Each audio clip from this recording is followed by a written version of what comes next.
Ravi Prakash Siliconandhra hospital Kuchipudi super speciality వైద్య సేవలు పూర్తిగా ఉచితం. ఉడుకులపేట గ్రామానికి సంబంధించినటువంటి యువకులు ఆ యొక్క గ్రామ ప్రజలైతే ఈరోజు కలెక్టరేట్ వద్ద అయితే ధర్నాకైతే దిగిన పరిస్థితి కనిపిస్తుంది. అయితే ప్రధానంగా వీళ్ళు చెప్తున్నదంతా ఒకటే, ఆయా గ్రామాలకు సంబంధించిన ఇంతవరకు రోడ్డు సౌకర్యం లేదు. ఆ గ్రామంలో ఉన్నటువంటి స్కూల్లో అయితే వర్షం వచ్చే చాలు ఈరోజు ఇబ్బంది పడుతున్న పరిస్థితి మనకు కనిపిస్తుంది, చెప్తున్న పరిస్థితి కనిపిస్తుంది. అయితే మనతో పాటు ఉన్నారు, వాళ్ళని అడిగి ప్రయత్నం అయితే చేద్దాం. చెప్పండి, అసలు మీ సమస్య ఏంటి? సార్, ఉడుకులపేట గ్రామంలో ప్రధాన సమస్య ఏంటంటే, అక్కడ విజయనగరం నుంచి కుమిలిల్లే రోడ్డు తార్ రోడ్లో ఉడుకులపేట గ్రామం వద్ద RNB tar road pipe culvert అనేది ఒకటి ఉంది. దాని ద్వారా ఏమవుతుందంటే, వర్షం వచ్చేటప్పుడు వర్షపు నీరు నేరుగా ఆ పైప్ కలవట్లో సిల్టప్ అయిపోవడం వల్ల, మట్టి పేరుకుపోవడం వల్ల వర్షపు నీరు బ్రిడ్జ్ మీద నుంచి ఓవర్ఫ్లో అయ్యి గ్రామంలోకి నేరుగా స్కూల్ ఆవరణలోకి ప్రవేశిస్తుంది. ఇది చాలా దారుణంగా ఉంది. వర్షం వచ్చేటప్పుడు బురద, వర్షపు నీరుతో స్కూల్ పిల్లలు మరి పాఠశాలకు వెళ్ళడానికి కూడా నిరాకరిస్తున్నారు. విద్యార్థులు తల్లిదండ్రులు కూడా దాని మీద సముఖంగా చూపట్లేదు.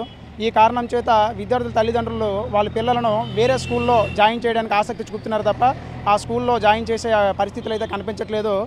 అదేవిధంగా మా గ్రామంలో వర్షం వచ్చిందంటే ఆ పక్కనే ప్రవహిస్తున్నటువంటి గడ్డ నుండి మనుషులు ఈడ్చుకుపోవడం, పశువులు ఈడ్చుకుపోవడం అనే సందర్భాలు జరుగుతున్నాయి. ఈ సమస్య మీద చాలాసార్లు మేము అధికారులకి, నాయకులకి ఫిర్యాదులు చేసినప్పటికీ కూడా ఇప్పటి వరకు కూడా ఏ నాయకులు కానీ అధికారి కానీ కనీసం స్పందించిన దాఖలాలు కూడా లేవు. ఈ ప్రభుత్వాన్ని మేము ఏం కోరుతున్నామంటే, ఆ RNB tar road pipe culvert ఏదైతే ఉందో దాన్ని వెంటనే తొలగించి స్లాబ్ కలవట్టు నిర్మించినట్లయితే కొండవాగు నుంచి వచ్చే వాటర్ ఊరిలోకి రాకుండా నేరుగా గడ్డ నుండి సజావుగా సాగుతుందని చెప్పేసి మీ ప్రభుత్వానికి కోరుతా ఉన్నాం. పైపు కలవట్టుని తీసేసి స్లాబ్ కలవట్టును నిర్మించి మా ఊరు కొన్ని సమస్యను తొలగిస్తారని ఈ ప్రభుత్వానికి మేము డిమాండ్ చేస్తూ ఉన్నాం. అదేవిధంగా స్కూల్లో అసంపూర్తిగా ఉన్నటువంటి భవనం ఏదైతే ఉందో 2000 గత ప్రభుత్వం టీడీపీ హాయంలో అదనపు భవనం కింద ఉడుకులపేట గ్రామంలో భవనం శాంక్షన్ అయింది. 2019లో మళ్ళా ప్రభుత్వం మారిన తర్వాత కనీసం దానికి నాడు నేడు కార్యక్రమంలో కూడా పట్టించుకున్న దాఖలాలు లేవు. మరలా తెలుగుదేశం ప్రభుత్వం హాయంలో ఉంది కాబట్టి ఈరోజు మళ్ళీ అదనపు భవనం ఏదైతే శాంక్షన్ అయిందో దాన్ని మరలా పునరావృతం చేసి భవనాన్ని పూర్తి స్థాయిలో నిర్మించాలని కోరుతున్నాం. అదేవిధంగా స్కూల్కి రక్షణ కూడా ఉంది. ఆ రక్షణ కూడా భవన నిర్మాణ పనుల్లో తొలగించడం జరిగింది.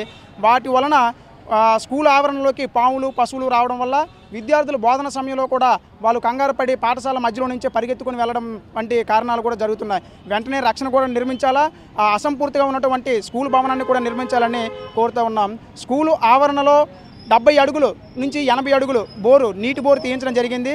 ఆ చుట్టుపక్కల ఉన్న ఇళ్ల వాళ్ళు ఇప్పుడు 200 నుంచి 250 అడుగులకి నీటి బోరు తీయిస్తున్నారు. ఆ కారణంగా స్కూల్ ఆవరణంలో ఉన్న బోరుకి మంచినీటి సౌకర్యం లేకపోవడం వల్ల విద్యార్థులు తీవ్రమైన మంచినీటి సమస్యకు ఎదుర్కొంటున్నారు. మీ ప్రభుత్వాన్ని కూడా విన్నవించుకుంటున్నది ఏంటంటే, నూతన బోరును కూడా ఆ గ్రామంలో ఉన్న పాఠశాలకి శాంక్షన్ చేయాలి.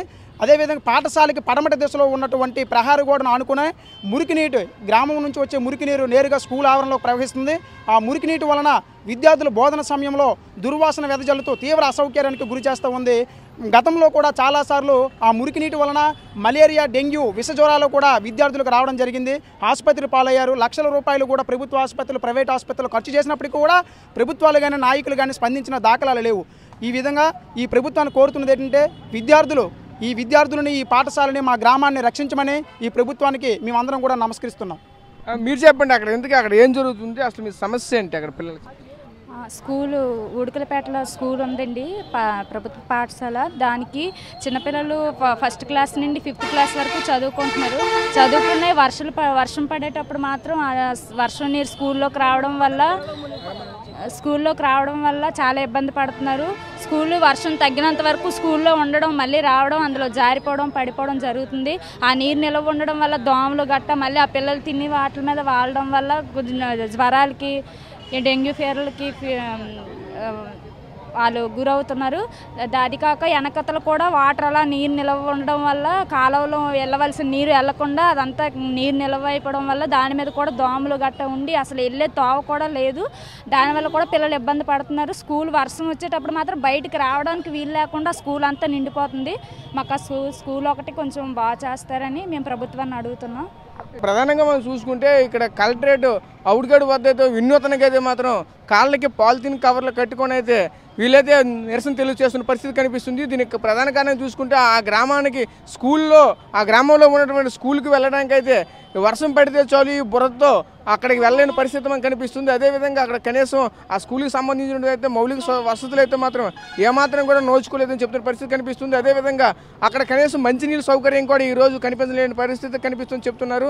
అయితే ఈ సమస్యను అయితే మాత్రం ఎన్నోసార్లు పలుమార్లు అధికారుల దృష్టి తీసుకుని వెళ్ళినప్పటికైనా సరే ఏ ఒక్క అధికారులు కూడా ఎంతవరకు స్పందించలేని పరిస్థితి కనిపిస్తుందని చెప్తున్న పరిస్థితి కనిపిస్తుంది. కెమెరా పర్సన్ నాయుడుతో రాజేష్, RTV విజయనగరం నుంచి. మరిన్ని వీడియోస్ కోసం ఛానల్ ని సబ్స్క్రైబ్ చేయండి, లేటెస్ట్ అప్డేట్స్ కోసం వాట్సాప్ ఛానల్ ని ఫాలో చేయండి అండ్ లింక్ డిస్క్రిప్షన్ లో ఉంది.